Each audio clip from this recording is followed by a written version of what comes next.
சின்ன திரை பிரபலங்களான ஃபெரோஸ் கான் அண்ட் ஏகவலி 2 பேரும் காதலிச்சு 2022ல திருமணம் செஞ்சுக்கிட்டாங்க. அபூர்வ ராகம், தென்றல், கேளடி கண்மணி, சில்லுன்னு ஒரு காதல் உள்ளிட்ட பல சீரியல்ல நடித்து பிரபலமானவங்க தான் ஏகவலி. இவங்களுடைய சிஸ்டர் யமுனாவும் சின்ன திரை நடிகை தான். Sun TV, Vijay TV, Jaya டின்னு பல சீரியல் நடிச்சிருக்காங்க. இந்நிலையில சில நாட்களுக்கு முன்னாடி நடிகை ஏகவலி மதம் மாறி விட்டதாகவும் சோஷியல் மீடியால ஒரு நியூஸ் வைரல் ஆனிச்சு. அதாவது சின்ன திரை நடிகை ஃபெரோஸ் கானை ஏகவலி சில ஆண்டுகளா காதலிச்சு வந்ததா கூறப்பட்டு ஏகவலி ஏற்கனவே திருமணமாகி கணவரை இழந்தவங்க. இவங்களுக்கு ஏற்கனவே ஒரு மகன் இருக்காரு. அண்ட் ஃபெரோஸ் கான் நிறைய சீரியல்ல வில்லனா நடிச்சு பிரபலமானவர். இவரும் ஏற்கனவே திருமணமாகி டிவோர்ஸ் ஆனவர். இவருக்கு ஒரு மகன் அண்ட் மகளும் இருக்காங்க. ஃபெரோஸுடைய பையன் ஃபர்ஸ்ட் இயர் காலேஜ்ல படிச்சிட்டு இருக்காரு. அண்ட் ஏகவலிக்கும் ஒரு மகன் இருக்காரு.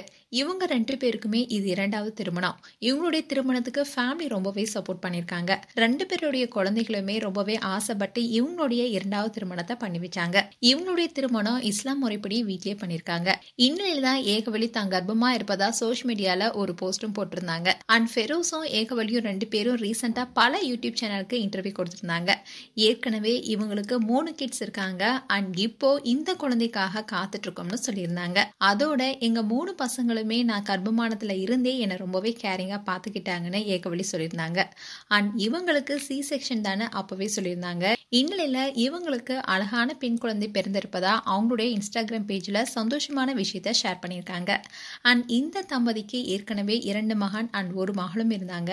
ஸோ அவங்க பொண்ணு எனக்கு தங்கச்சி பாப்பா தான் பிறக்கணும்னு சொல்லிட்டு இருந்தாங்க. அதே மாதிரி அவங்க ஆசைப்பட்ட மாதிரியே அவங்களுக்கு பெண் குழந்தை பிறந்திருக்காங்க. ஸோ ஃபேமிலியும் ரொம்பவே ஹாப்பியா அவங்கள வரவேற்றிருக்காங்க. மேலும் ஃபெரோஸ் கான் அண்ட் ஏகவலிக்கு நியூஸ் தமிழ் கிளிட்ஸ் சார்பாக வாழ்த்துக்கள். மேலும் உங்களுடைய வாழ்த்துக்களை கமெண்ட் செக்ஷன்ல சொல்லுங்க. இது போன்ற வீடியோஸை பார்க்க நியூஸ் தமிழ் கிளிட்ஸ் சப்ஸ்கிரைப் பண்ணுங்க. மறக்காம நோட்டிபிகேஷன் பட்டனை கிளிக் பண்ணுங்க.